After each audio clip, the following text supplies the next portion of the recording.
This is the Parallax podcast, and my name is Tom Amarque. In this mini-series, I interview the Swedish philosopher Alexander Bard on his worldview in general and his book Digital Libido in particular. Alexander Bard is a colorful character, being a proper philosopher, shaman, popstar, and entrepreneur. But as a shaman-philosopher, he looks deeply into our past, present, and future, laying out new narratives on the digital era, which is just now unfolding. In this 5-part mini-series, we will explore some of his core ideas.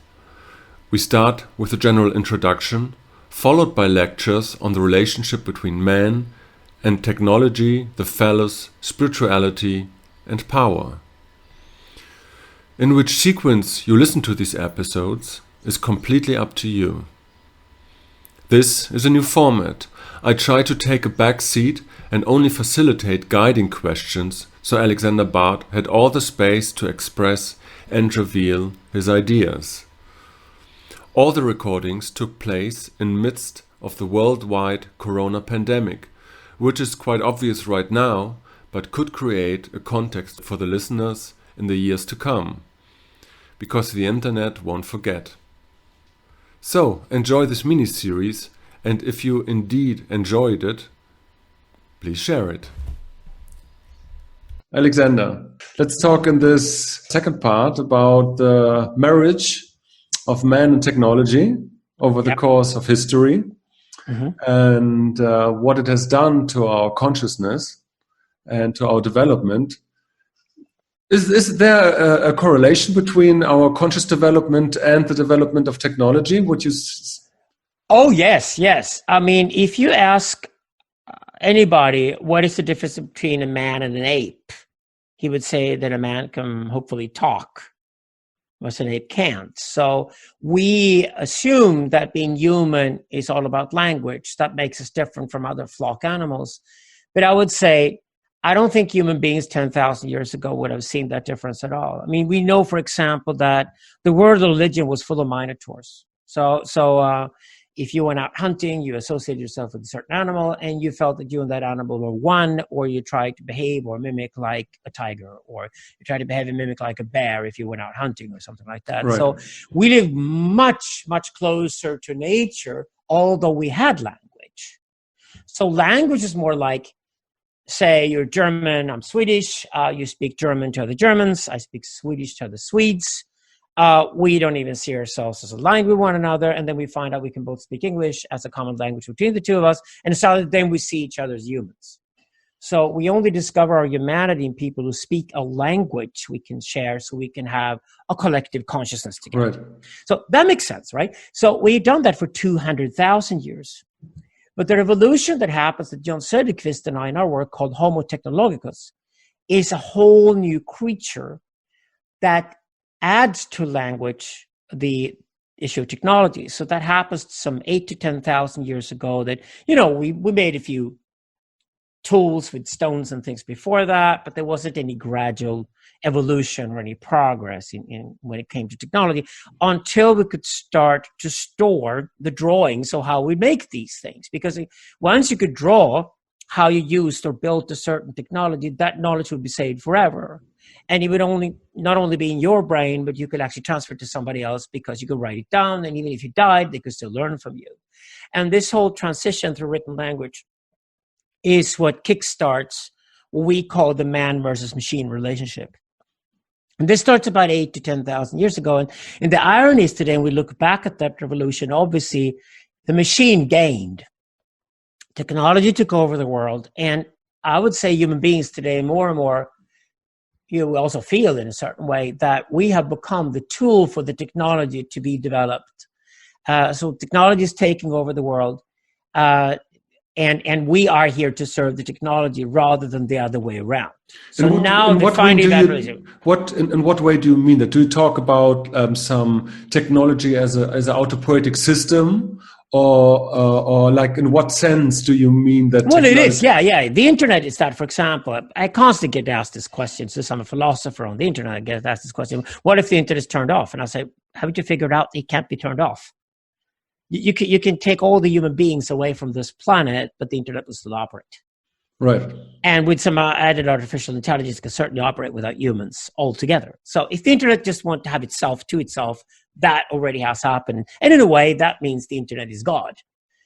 So that's already happening, autopilot system. But if you look at the development of technology and the fact that human beings have not developed at all, that means that if we look at the world in a nomadological way that you and I talk about, like everything is circular, everything returns to the same, the new year is only another year, it's exactly like the last year, there's no development here, there's no progress of any kind, it's just time floating, it's just time passing by, and nothing really changes. That's nomadology. But if you add on that the idea of eventology, the idea that certain things can happen along the time axis that changes everything else forever. Right. The dramatic way of doing that is nature's way of new things emerging, like chemistry coming out of physics, or biology coming out of chemistry, and consciousness eventually coming out of biology, and things like that. But if you just look at human history and the paradigm shifts that are primarily a form of communication technology, so it's like we store more information than we did in the past. That information is also more widely accessible to more people, that distributes knowledge to more people, and that in itself will lead to technological transformation, technological development. So what happens is that the more information we human beings store outside of our own brains, the more advanced technologies we can make. But then we come to a point we have to ask ourselves, but what is the goal of all that technology? Right. And obviously the goal of all the technology is to eventually become God or become something incredibly advanced. That develops far more rapidly than we ever could. So you're talking about AI and Ray Kurzweil and the singularity, no, right? Yeah, exactly. Except that there have been several singularities in the past and they're called emergences.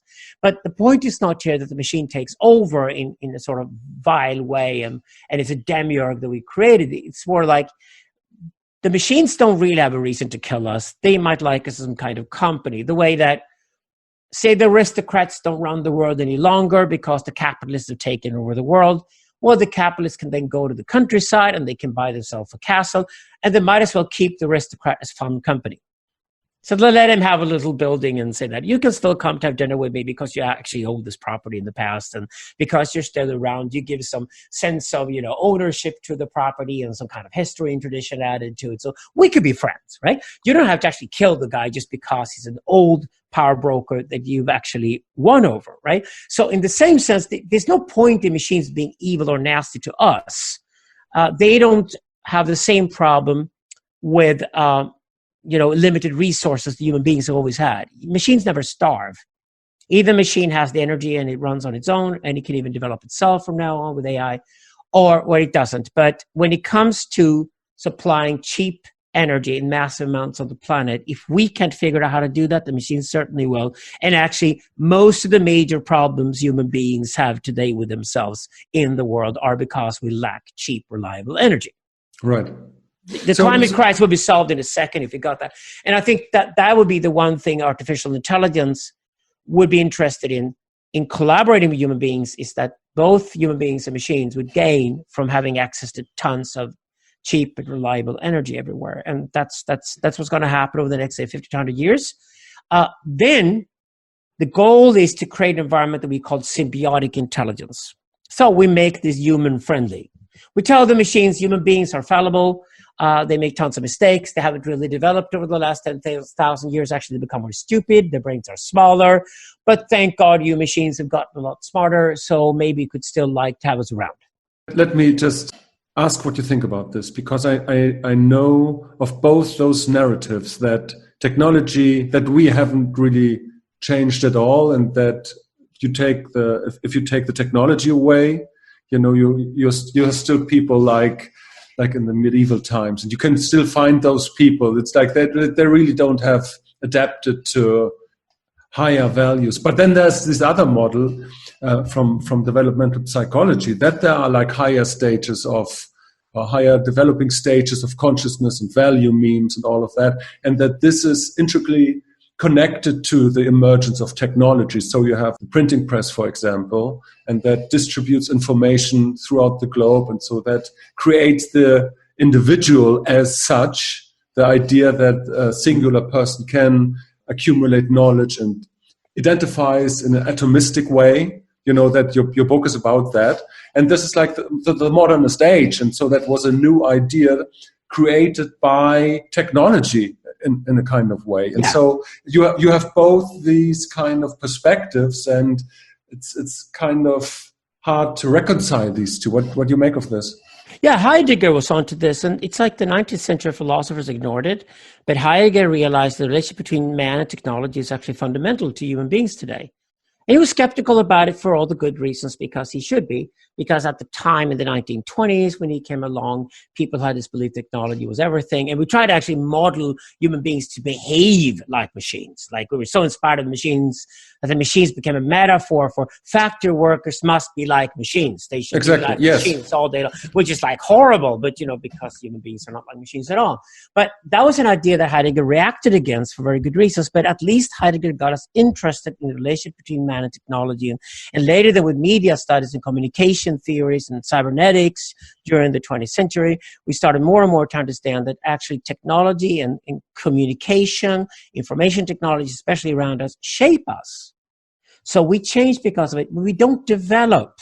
I think it's a terrible mistake to think that human beings develop and that we move to some higher stages. So when we speak of developmental psychology, already there, we've taken the metaphor of technological development and we sort of put it onto ourselves as a kind of wishful thinking that we have developed. Now, when I talk to my students today, I basically tell them that, your brain will operate pretty much the same way when you're 25 years old, and actually brain 150,000 years ago probably operated the same way that my brain did when I was 25, and your brain operates now when you're 25. And then they say, okay, so you didn't have access to the internet the way we do. You didn't grow up with a smartphone in your pocket. You didn't have access to all the world's knowledge at any given time. And I say, yeah, that's true. But I'd read a lot more books than you had when I was 25. And then they understand that there's a certain loss and there's a certain gain. Right. You move from one technology to the next. And then you got to critically, this is what Heidegger does, then you got to critically ask yourself, is this really good? Or is it just something that happens? And just because it happens, I haven't even questioned it, and I assume that this is an improvement. And then when the kids get this, when the 25ers understand that, they go, oh my God, I am scrolling way too much on my smartphone. I'm not in charge of my relationship with technology. I don't sit down in the morning and meditate and say, how is my relationship with technology going to be today? Because my relationship with technology on an average day today is like 6 or 7 hours that day. Sometimes with other people involved, sometimes only me and the technology itself. Now, if you're going to spend several hours a day immersing yourself in a relationship with technology, then you better start up in the morning critically asking yourself, am I using technology in a smart way? And I would advise then to say that, okay, so if you're very much in the YouTube universe, as many people are now, look at your own algorithm. And your own algorithm is a reflection of your own behavior. And your own algorithm will look for other people that are similar to your behavior and get inspiration from them and then give you suggestions on where you could go next. But your algorithm will only reflect how smart you are. That means if you want to stay within an echo chamber and only hear things you like to hear, and will speak to other friends that think exactly like you, and you constantly have to find some scapegoat enemy out there to go after because you actually agree with each other and everything, you're going to get very, very stupid because you do that. And that's going to lead to 8 hours a day and you become the underclass. You become what we call a consumptarian. You become a loser in the new environment. But if you meditate in the morning, then go out there and challenge yourself and try to find, okay, how can I question myself? How can I find my own blind spot? How can I find people who disagree with me and going into engaging debates with them where they also believe they gain and their algorithms get smarter because we go into these antagonisms. And I think the 2020s is all going to be about having the self-confidence and the understanding of your relationship between yourself and technology to then explore a more challenging world. So you start use your smartphone, laptop in a more challenging way. Like, how could I encourage myself to think more freely and more openly and also go into antagonisms and not being afraid of them?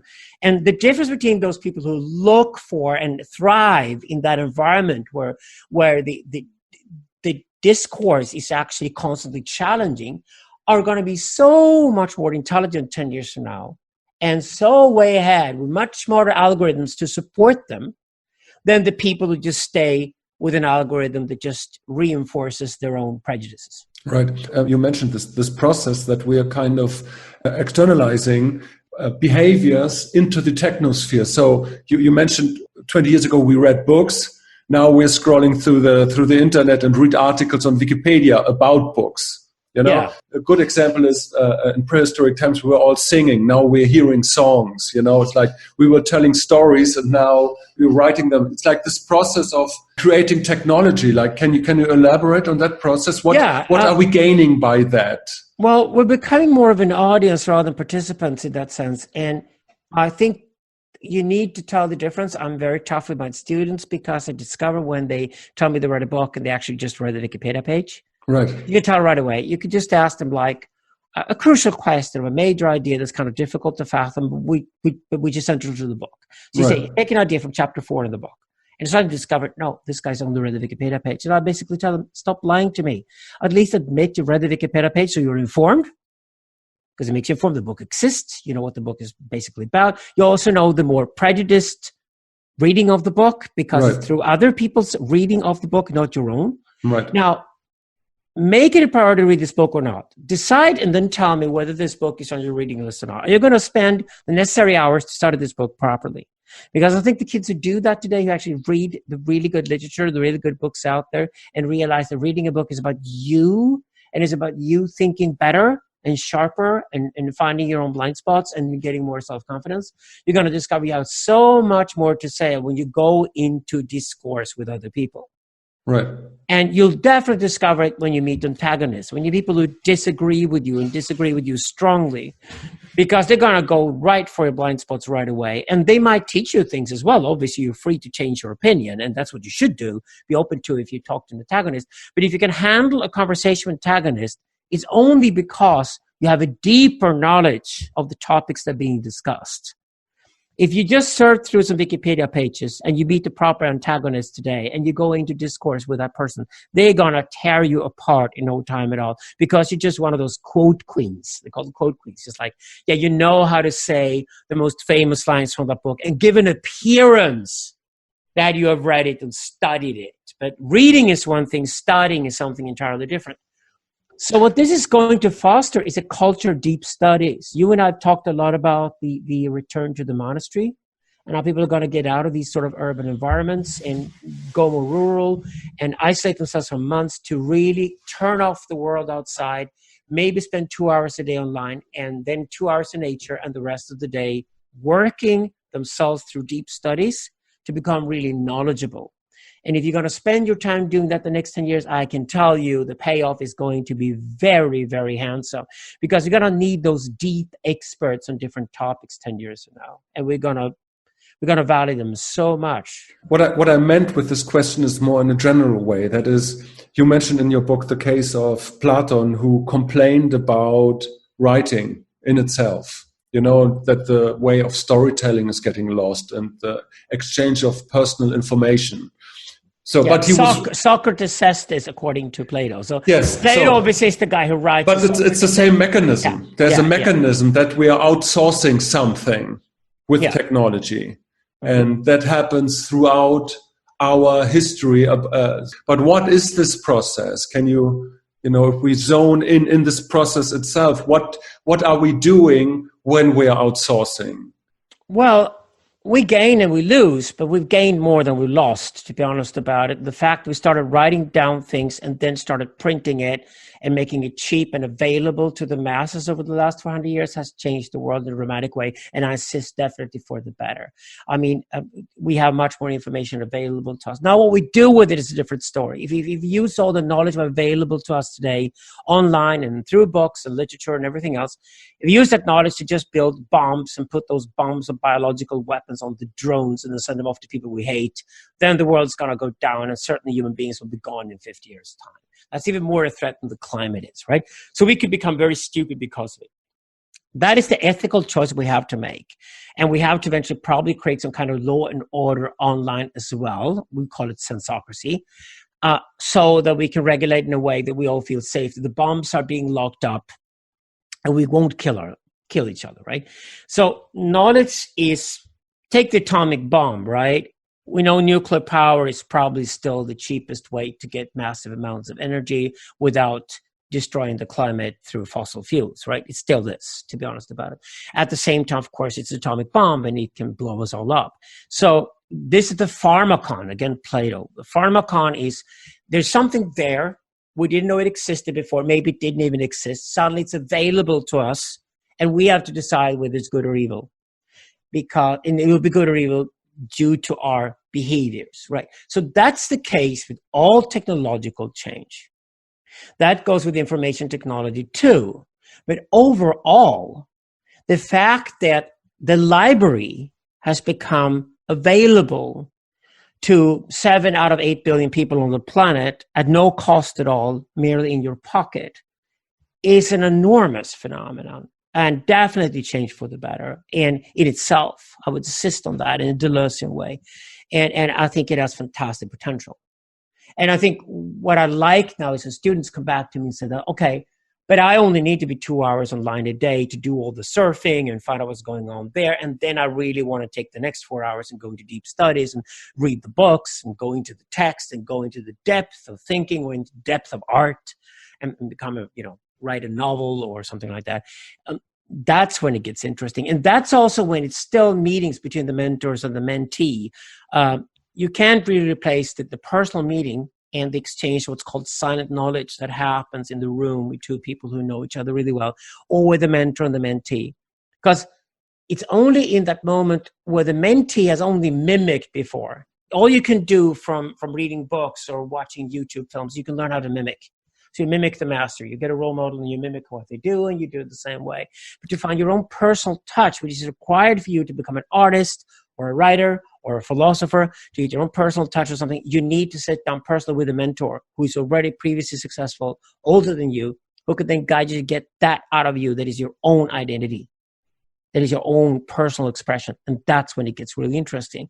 And that's, I think, fundamentally is the core of this return to the monastery that you and I are talking so much about. It's going to have to happen sooner or later.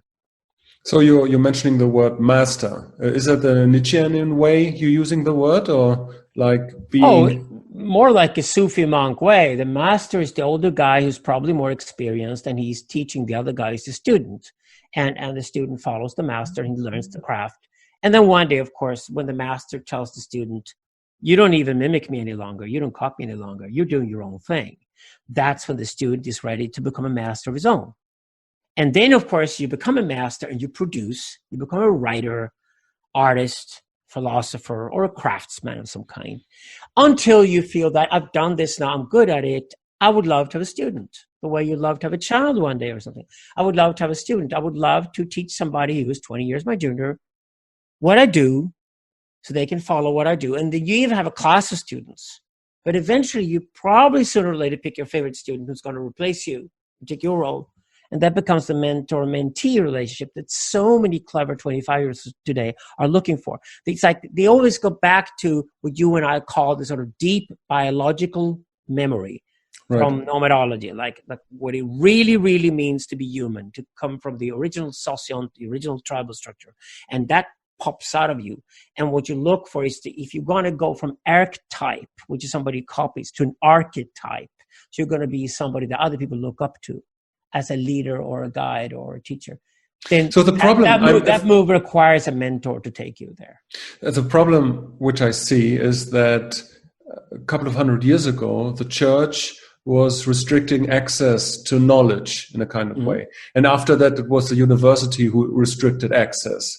And now you have the internet and the global library, so to speak. You don't need the university, the traditional university, to read the books if you want to. So, but in one way, it's a positive thing. But on the other side, you need, and I think this is what you're addressing, you need some guidance through the global library. Otherwise, you get confused with conspiracy theories and abstruse models and whatnot. And so I think it's kind of hard to find that, because you can't, even with that symbiosis with the internet, you can't you can't fully rely on that. You need the tribe, the guidance, to find a way through the jungle of knowledge. Yeah, and I like the word monastery. More, yes. So we take back the word monastery again, because we're going to kill academics, or it's going to kill itself over the next 10 years. So it's going to get worse and worse and worse.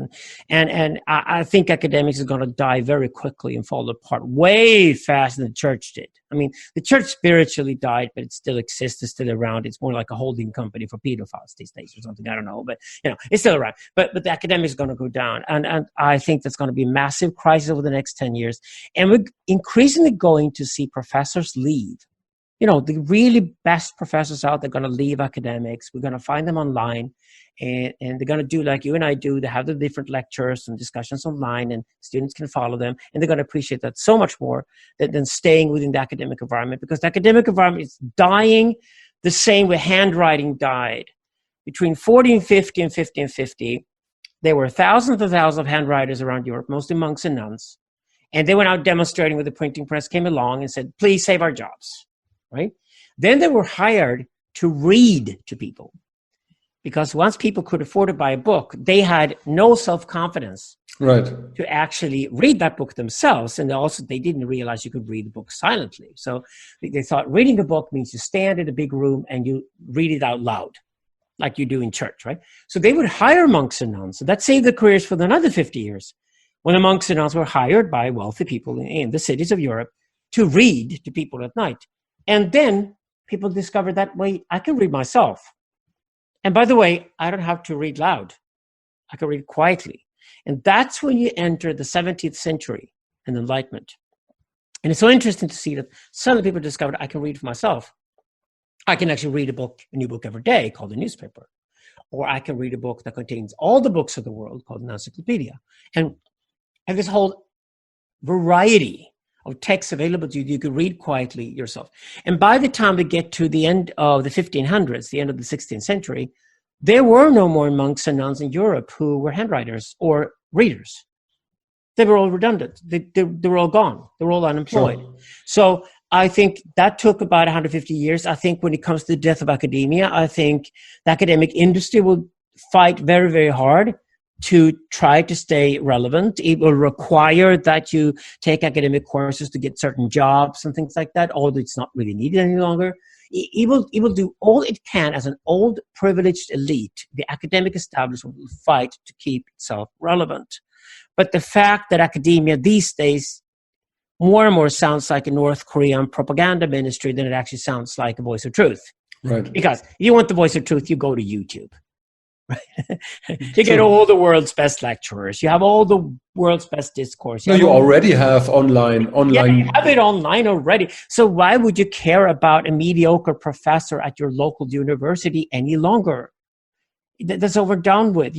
I still get invitations to academic conferences in 2020 where they don't record the material. Like, when are you going to broadcast this conference? And they're right. Like, we're not going to broadcast it. Well, fuck you. Die. You're not even with it to the extent you understand what academia was supposed to be. And academia was supposed to take any given technology at the time where you live and distribute knowledge to the widest population possible. That was the goal of academia. Right.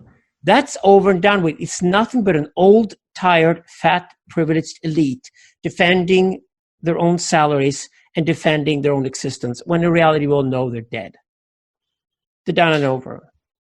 Let us go back to the relationship. But we, like you said, we then need new spaces where the best students get the opportunity to meet the best teachers, going into mentor-mentee relationships, so the students can really excel and become leaders and teachers and become the next generation of creators. Right. And I think that's going to develop quite quickly over the next 10 years. It probably will start as digital tech startup things online that then realize that actually properties become cheaper. We might as well get a monastery space somewhere in the countryside. We might even have some, take over some old shopping space that's becoming redundant now in the cities, where the shops used to be, because the shoe shops are out.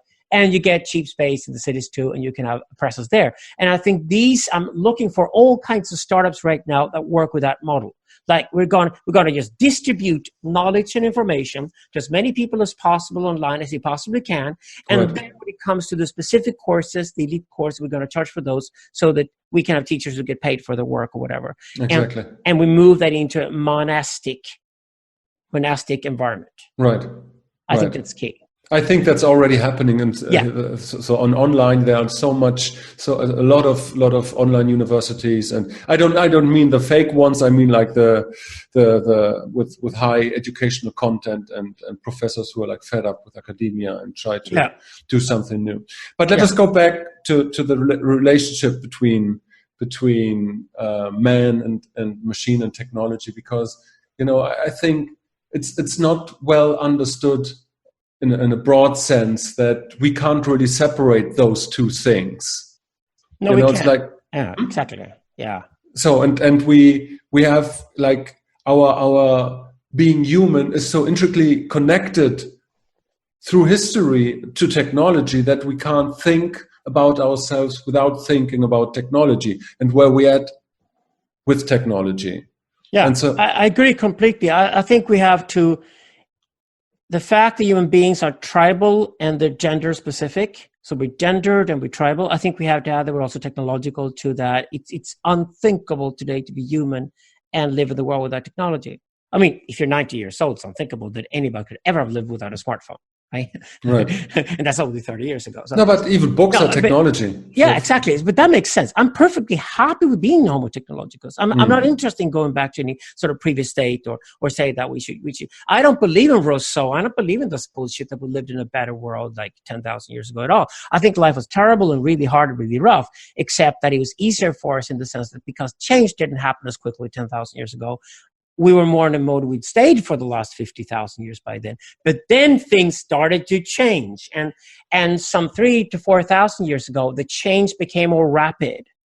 And then we created abundances of different kinds. And we created cities and we created trade routes. And along these trade routes, new ideas were born and discourses were born. And most of them are probably pretty fucked up, to be honest about it. But that's what we've done. And I think it's unthinkable today to think of ourselves as being anything but technological creatures. And so when we're talking about the singularity, and Kurzweil talks about the year 2046 or something, where there's like an artificial intelligence creating an artificial intelligence 10 times more intelligent than itself, and then so what do you make of that, and what do you think what will do like that kind of AI to us? Okay, can I be personal here? Look at Ray Kurzweil. Do you think he has a sex life? Oh, I don't know. Okay. No, I mean, he's 80. No, I don't know. Do you think he ever did? It's just like, don't trust a guy who doesn't have a sex life, right? I'm interested in pathos. And you know perfectly well, we're working a lot with pathos for the new book. So people talk about logos and mythos all the time. So you end up with the nerds who only go into logos mode. And this says Ray Kurzweil is a Platonist.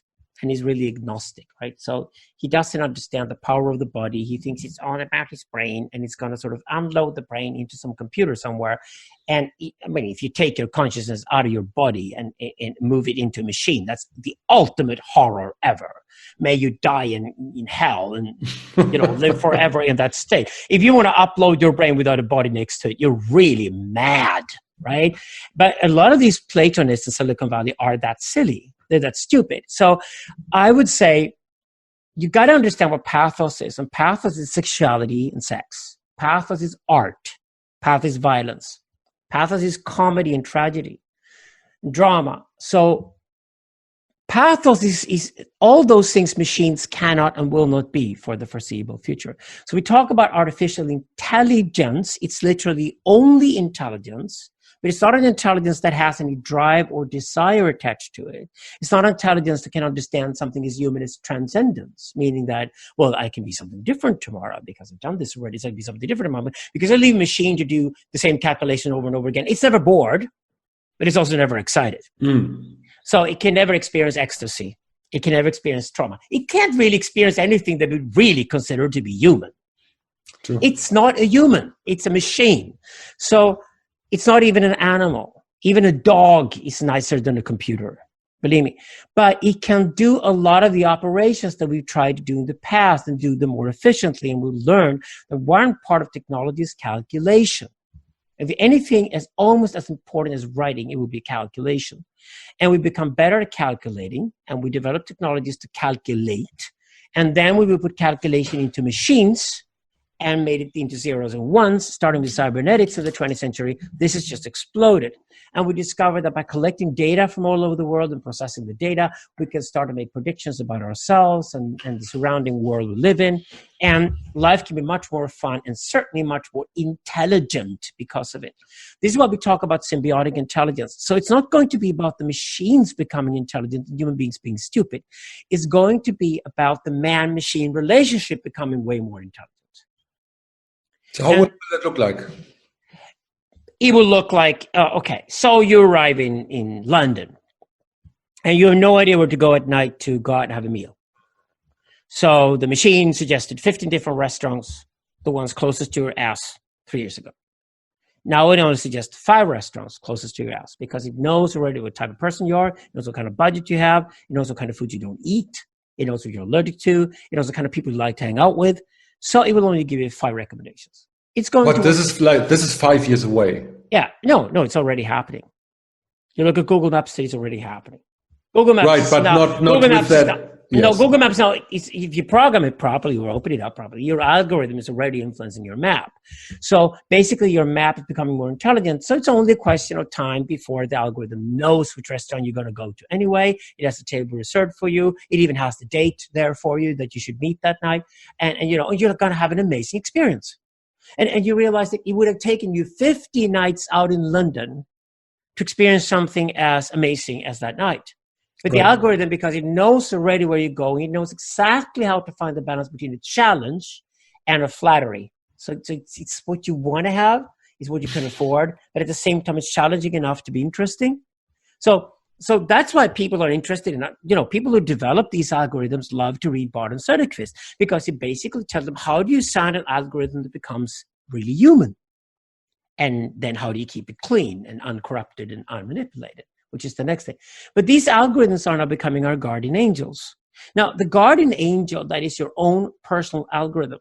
That's not even individual. It's not even only about you. The algorithm knows how to find 15,000 other people that are similar to you, that have been at the same place before where you just walked in. So the first thing the algorithm is going to do is to find 15,000 people around the world who are similar to you or that would fascinate you, and then check with them what they did when they were in London, to then give you a London schedule. Now, but in that case, this collaboration between the algorithm and human beings is a perfect example, concrete example of symbiotic intelligence. But that would, in that way, the technology would serve the human being. Well, to a certain extent, but we would also serve the technology. Right. Because the algorithm will become smarter and gain a lot by. So at the end of the day, when you have your meal in the restaurant is only making a small profit from that meal. Most of the profit's probably going to be made by Google or somebody else who actually has given you the algorithm. So whoever gives you the algorithm or provides the algorithm for you, say Spotify, YouTube, Google, somebody else, they will make the big buck here. That's why these companies are going to be so incredibly powerful and so large. But also they will operate from size, and we will be skeptical of them if and when they try to corrupt or manipulate algorithms. I think this is going to be the major movement of the 2020s. It's no longer about free speech. It's no longer about liberties. It is more about if I can have an algorithm free and open to the outside world and uncorrupted and unmanipulated. The way I say it is that look out for money trying to corrupt your algorithm, and look out for politics trying to manipulate it. So you need to get the politicians and you need to get the advertisers out of your algorithm. That's why we love ad blockers. Okay, and we don't want the politicians to talk to us at all and try to manipulate us either. So we want to keep the algorithms free and open. And if Google and these tech giants, or the Chinese and American tech giants, can guarantee the algorithms we have are clean and pure and personal, we will definitely go and find hackers who build better algorithms for us. Right. Because that is ultimately where communist China cannot follow the rest of the world. The good news is that communist China cannot keep its hands out of the cookie jar, meaning they employ millions of people to try to manipulate you through your algorithm, which is the horror of the Chinese sensocracy, whereas we're going to create a sensocracy, at least in the West, and I hope so, where we, with the help of hackers and smart tech companies, can have personal algorithms that we can trust, that are unmanipulated and uncorrupted. And that's going to be so much better and also much more creative. Only people who have pure and clean algorithm can be genuinely creative and genuinely truthful in whatever they do.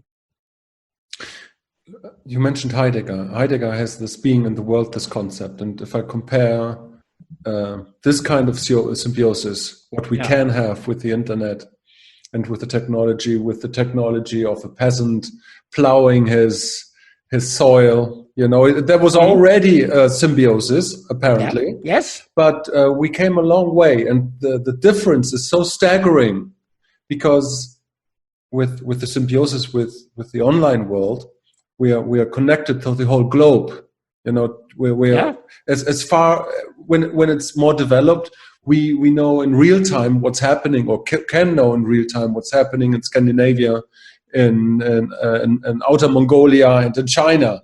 Mm-hmm. It's like, and that creates some form that needs some form of conscious complexity to curate all this information. That is something that the peasant 500 or 400 years ago did not need. Would you agree? And it's going to end up with a sensocracy of global proportions, what we call the global empire in our work. It's going to be a technological system, a sensocracy of the planet, where the number one requirement is that anything that happens here has to keep the planet sustainable. Okay. Right. The way we're going to solve the climate crisis eventually, and the environmental crisis, is that we're going to create an ecotopian idea of sensocracy. And a lot of people are talking about we need to put sensors into the oceans, we need to put sensors in the skies. Yes, we need to put sensors everywhere. That's going to require, again, enormous amounts of cheap and abundant energy. Cheap, abundant, reliable energy. That means solar and wind is not enough. But how would that work? How would sensors... Well, we can't have this sensocracy without it. So either we're going to run into a world that is so complex, so many problems are being created that we can't handle, so they overwhelm us. It could be pandemics, it could be bombs, it could be tons of shit that could overwhelm us. Or we can stop these things in the tracks before they can overwhelm us, so we can control and contain them. That requires sensors everywhere. And the number one requirement of this sort of global sensocracy, and even dictatorships like China could benefit from participating in it. So that's like not even controversial. But the way we're going to solve the climate crisis eventually is that you're going to have different quotas on things you can do. And if you start behaving in a way that is unsustainable, your activity will be locked down. Right. Oops, you can't do it any longer. Why? Because you run out of the amount of coal you could let out into the atmosphere, or carbon that's in the atmosphere this month. Okay? So you got to go to market. No, what we're seeing today with all the big cities being shut down, the air is getting clean because people are not using their cars but that's only temporary, right? Yeah, sure. And the price you pay for it is just way beyond we can pay. So we have to go. Okay. At best, we get a little idea what it could be nice to have cleaner air. Great. Right. Okay. Enjoy it while it lasts, because it's only going to last for a few weeks, because then mass employment will be worse than air pollution, and suddenly you certainly want to have your work back, and you want to go to work, and to go to work you got to use transportation, and transportation requires fossil fuels and things. So I think, to me, I aspire towards fusion power, nuclear fusion power, and technologies that are viable tools that we could create the way we create electric engines for cars today. That was unthinkable 10 years ago. Because we know how to do them, and they're going to be more cost efficient if we just put our minds into doing it. I think we need those solutions. I know it's a one-stop solution, because we all know if we have cheap, abundant,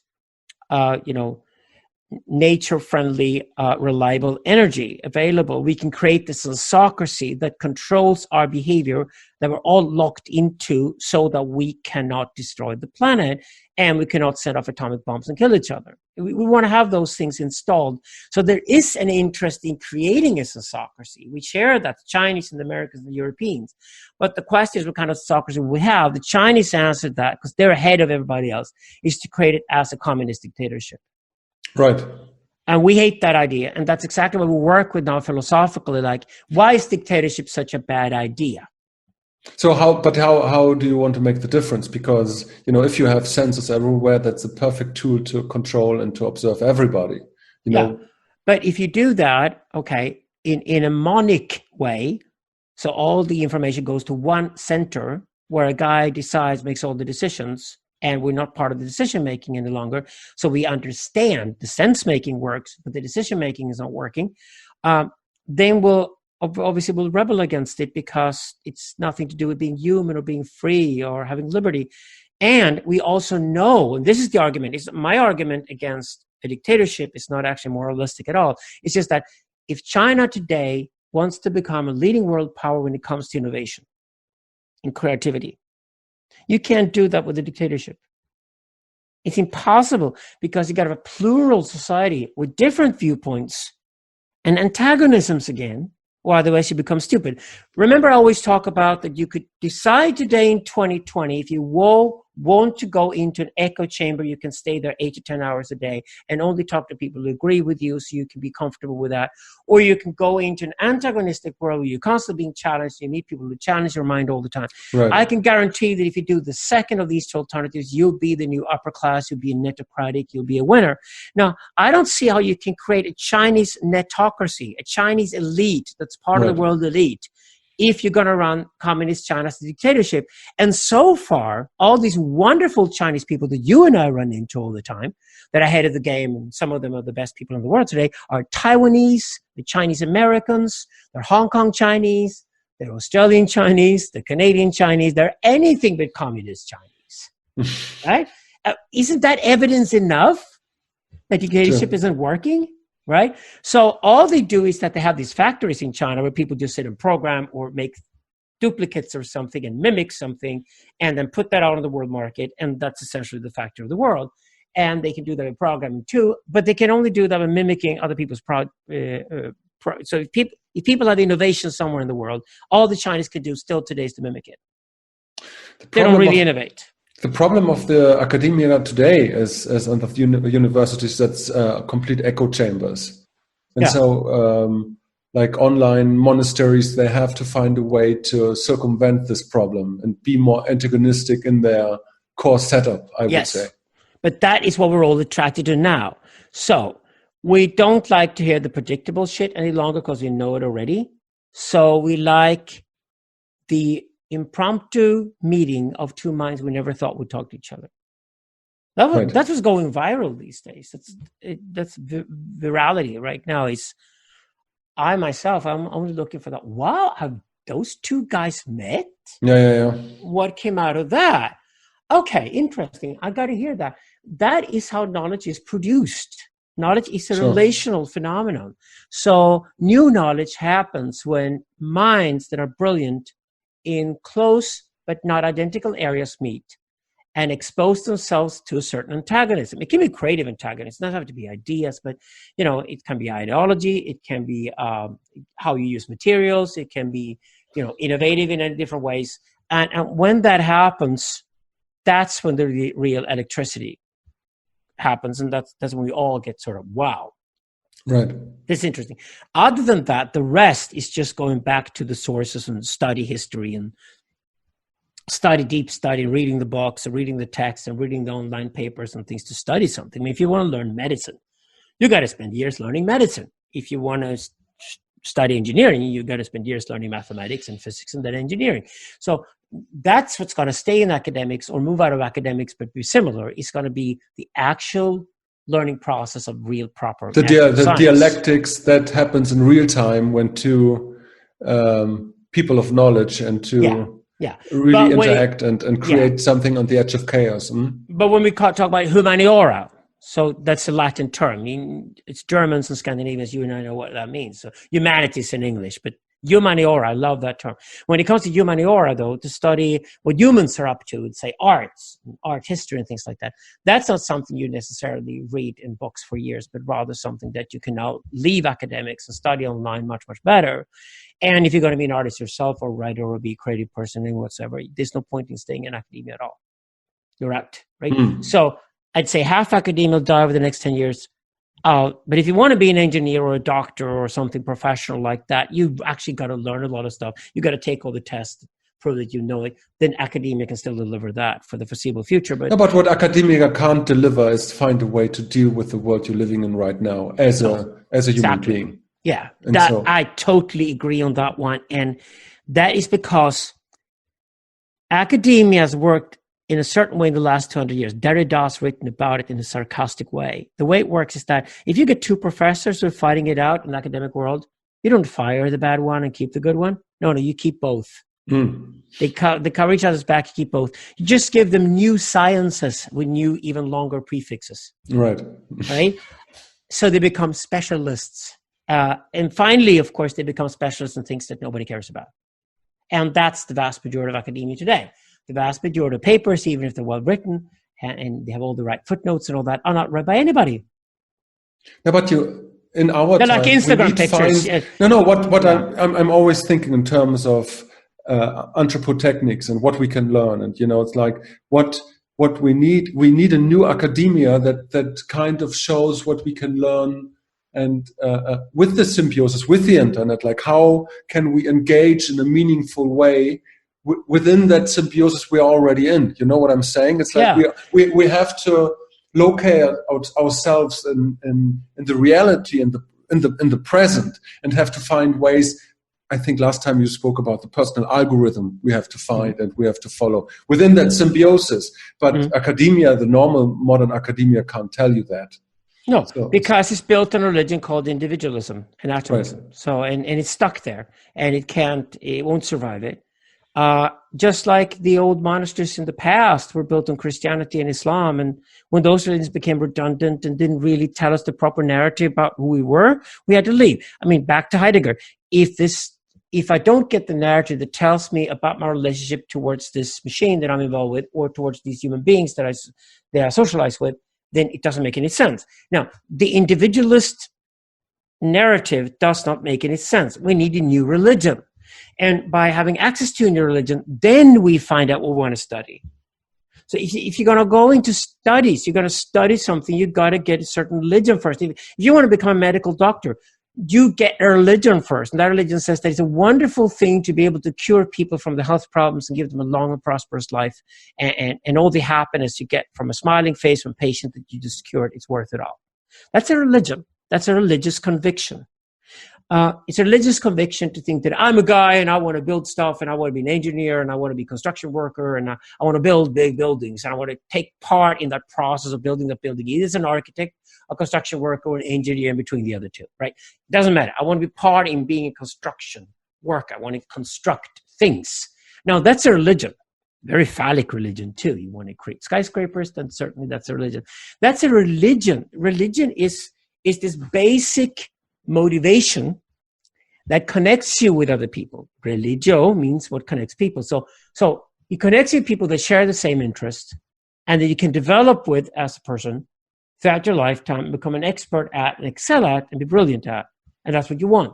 So you want to go into that mode.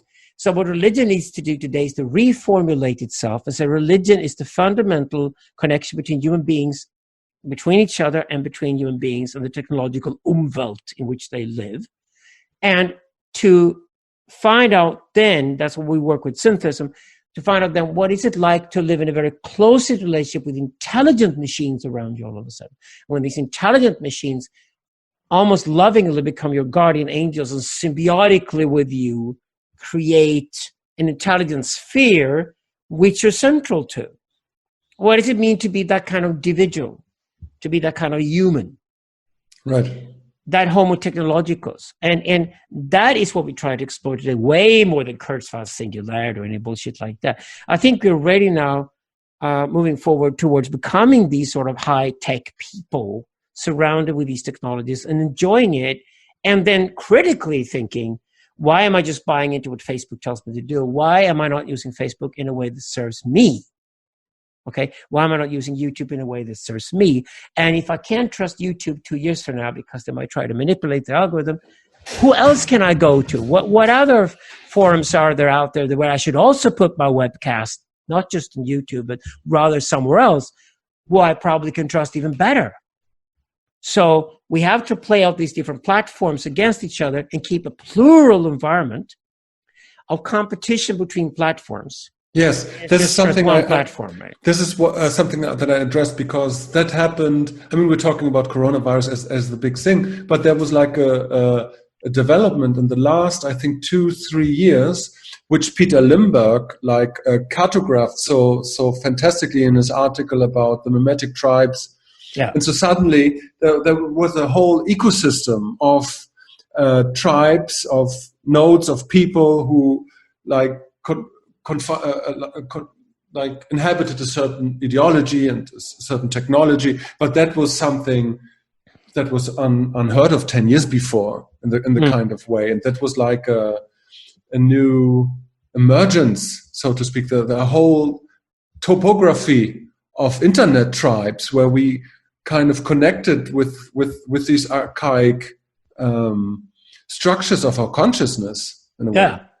Well, it's a bit like you would read youth magazines when you were a teenager. It would say you can be a punk rocker, you can love synth pop, or you can love some other music style. Or no, exactly, yes. And there's certain costumes to go with that. And that's how we identify ourselves. We don't have tribes, we identify ourselves through subcultures. And that's why when I talk about tribalism these days, or neo-tribalism, I say you might as well call it subculturalism. Culturalism, because subcultures is just the name for digital tribes. And what Peter Limberg picked up on is that he took that into a contemporary American context and made a map of that was very impressive, called Mimetic Tribes.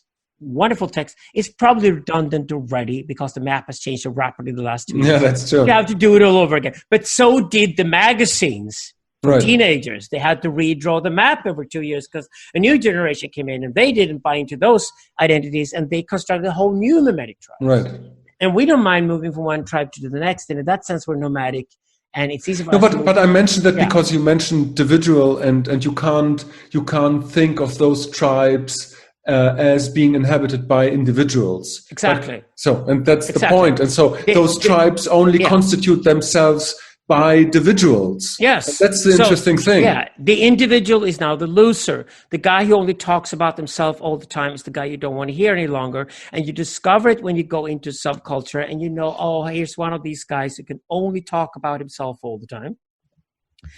And it's like, why does he crave this constant attention? Obviously, because he's not getting it. Why is he not getting the attention? Because he's probably not very good at what he does. So he's trying to claim some kind of authority he doesn't have. And this is what we now intensely experience with people who sell themselves to us, who hype themselves. The first thing they do, they become like salesmen who put a foot inside the door. Right. And the first thing they do is give you a sales pitch. And you just feel this eerie sort of, like an American salesman got in through the door, and it's just like, oh, can we just get this guy out of here? And when you do clean these subcultures, I mean, if you want a mimetic tribe to last over time, you better run it really well and moderate it and be tough and kick out the people who don't contribute any longer, who just hang around and they don't add any value, right? Say you run a camp at Burning Man, you know exactly what I mean, because if it's a good camp the next year, all the girlfriends and all the boyfriends will come along to the people who actually did contribute, and then it gets messy. And the third year, either you kill the camp by inviting too many and it's just boring and nobody will go there ever again, or the third year say, no, we're going to actually shrink the camp, make it smaller, and you better tell the rest of us what you're going to contribute, otherwise this will not work. That camp probably then runs for the next 10 years. Successfully. Right. So you learn quickly that the way to run a successful mimetic tribe over a long period of time is by taking leadership early on, defining its core values, and staying faithful to them. Right. You and I are involved more or less in the European men's movement at the moment, and it works precisely because when it started 4 or 5 years ago, it defined itself clearly as a non-victimhood movement, as a heroic movement for men being heroic, where men would go on their own journey to discover what it means to be a man without asking women about it, just asking themselves and other men, what does it mean to be a man? Okay? And it was heroic. And that's how it works. Very, very simple values set out early on, and that's why it works. Larry Harvey, who founded Burning Man, did the same thing. He basically put 10 principles there in place, and he stayed with them, and Burning Man became an explosive, massive social culture movement across the planet. Yeah. So the lesson learned from these mimetic tribes is that instead of just comparing them and defining them, which Lindbergh did well, is rather ask yourself, how do you create a successful mimetic tribe that has lasting value? Right. So the first few seconds will determine everything. It's like the Big Bang or the big bounce or whatever, when you look at physics. The first few seconds determine everything that happens years later. So when you launch it, be prepared, press the button, and have core values clearly defined, and keep those core values the first 2 to 3 years. And anybody who doesn't follow the core values, kick them out. Right. So what do you contribute? What do you do for this community? This community is not here for you. This community is here for you to have some place where you can contribute. That is the definition of a tribe. And if everybody does that when they join the tribe, the immense collective value to be shared by the individual members of the community are fantastic. Right. This is in opposition to what you call the consumptariat.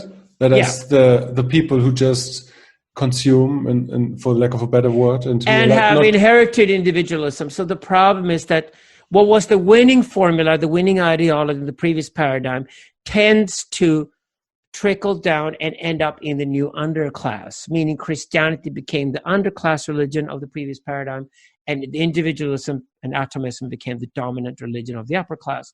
Now individualism is over because it's connected to mass media, it's connected to the stars of radio, television, newspapers, politics, and academia that we had in the past. And now we live in a completely different environment. It's almost flat. Everybody has a megaphone. Everybody's out there. But after having shouted at the top of our lungs for the past 20 years, we stopped. We started listening, and we're getting picky, and we're listening to the most interesting lectures, the most interesting debates and discussions out there. We're listening to things that teach us something, that make us grow and feel that we expand. So we don't listen to bullshit any longer, and we certainly block all the damn ads. And if you block the ads, then you should also block the politicians from trying to influence your algorithm. In terms of consumptariat, you write about this constant urge for attention with no listenership, basically. Yeah. And this conundrum that everybody has an opinion on Facebook or on social media, but no one really listens. There's no audience for that. And this, I think, that is so poignant. This observation that this underclass creates content, for lack of a better word, for nobody, and it's just a big black hole where all these time is eliminated. That's why Instagram and Twitter replaced Facebook, and Instagram and Twitter came along and awarded the star status and said that you guys have 100,000 followers, so we give you special privileges, and everybody else, the audience, are retweeting. Right. And the retweet has become the new applause.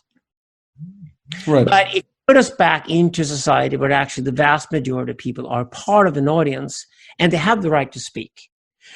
And if they speak in a clever and smart way, they will get discovered. And they will then themselves be put on a stage eventually. Right. So it's like the system knows, if anything, AI knows how to find talents in the most amazing way. How is it called? The cream rises to the top always. Yes. Well, now, certainly. It's a very German expression. It certainly is happening now. So even if the world is unfair and the wealthy are getting wealthier and the poor are getting poorer, well, Corona pandemic sort of evened that out, at least briefly. But meritocracy has happened. So meritocracy in the sense that we all live in a world where you get your smartphone, you get your laptop, you're online, it costs almost nothing. And that happens to just about everybody on the planet. Then what you do with it once you're there is really up to you. But the AI that's out there already will discover you if you have a talent that other people are interested in. And what's important then is to be cool about it. What you and I do, for example, during this conversation is that we try to reach a smaller audience that we want to have a conversation with. We do jazz. We don't do pop, right? If you want to have a larger audience, then you do makeup. Or you do something else, or you do. Yeah, you never know. This is how you put stuff together. I was just thinking about this. All these promotional videos, for example, the Beatles did in the 60s. They never had any clue there would be a thing like the internet around. And No. now hundreds of millions of people have watched Penny Lane and Strawberry, the videos of that. And it's like, you never know what happened with these conversations or will happen with these conversations. You never know what will happen in 50 years, if it's for a tiny audience or if it's for a big audience. I give you a clue. I call it, you'd rather be Kraftwerk than be the Beatles. So that means it's much better to have a smaller audience over a long period of time than to have a big audience quickly that then leaves you. Probably. You don't want to have the number one record this week in the charts. You'd rather have the number 23 record that becomes a classic 20, 30 years later. And I'm saying this because I firmly believe about focusing on quality and being uncompromising about the quality and about your own brilliance when you work. That would pay off so much better in the long run. Not only because you'll have staying power that you wouldn't have if you try to be popular, but also because you will actually then be connected with people who you will really thrive together with. Right. And this is a lot about, it's a lot about where do you put your bottle into the ocean? What message do you put inside of it? Because it's about daring to put a bottle out in the ocean, knowing that this time around it's going to hit the shore somewhere. Somebody's going to pick it up and they're going to put it up there somewhere and it will be distributed. So once that happens, what did you put inside that bottle? Right. What was the message in the bottle that you said, is there anybody out there who thinks like me, wherever you live in the world, who want to connect with me and create something with me? And that is the wonderful thing with the internet, that it's becoming so possible. And of course, with Tinder, we know what's happening already with your sex life and all that. But that's just the beginning. So what AI will do is that it will connect us directly with the very people on the planet that actually match our interests in a whole new radical way. And I can't even begin to contemplate on the added value to creativity that will create. Sure. Interesting. You and I are part of a pan-European network of people who are now somewhere between spirituality, politics, and technology. You and I are both part of that network. Sure. We made friends through it, friends for life. We traveled around Europe, at least when there are pandemics around. We traveled around Europe and see each other and hang out together. And then we create these chats together and we create these online stuff and we create our books and our works of art and our exhibitions and things. And we just want to expand this network and find more people that are like us and share the same sense of creativity and have this contributive passion, like you want to be part of this project. And the more of these people we find, the better off we are. And eventually some money trickles down into the system too. You can live from it, then you can do it full time. Sure. And that's what we aim for. It's a very simple lifestyle, but it's actually based on one thing. I will do my utmost to be the best I can at what I'm good at. I will tell people exactly that and not hype myself or talk about anything else. I will then trust that the current environment, the people out there have a good judgment, and the increasing intelligence, artificial intelligence that helps people to find the right people out there, will also send the people in my direction that understand the message I put in that bottle. Alexander, I think that's a perfect final word for this episode.